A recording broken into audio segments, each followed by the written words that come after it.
probinsyano ay bumubuka ng mangga. May foreigner na kasama. Ayan, takot sa langgam.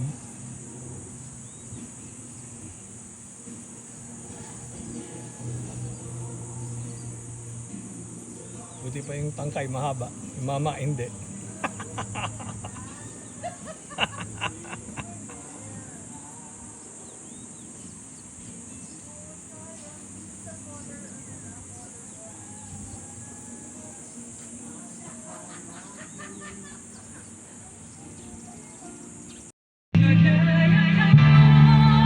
Yan, natupad na yung pangarap ko.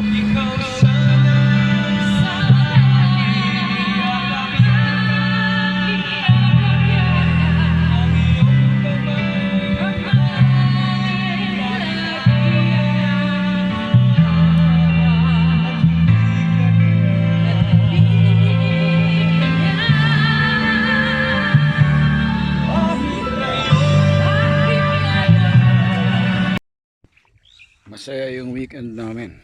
Isang beses lang kami nakabike do dahil nagkikidlat. So nag-uwi na sa Manila yung aming mga kaibigan. Kahapon naman ulan, napakalakas. So maputik dito ngayon. Maganda naman dun, hindi ako nagtrabaho sa farm. Ngayon nagla-land prep kami para sa next crop, which is mais para sa Mayo. Ayan, si Bayani nag-aararo.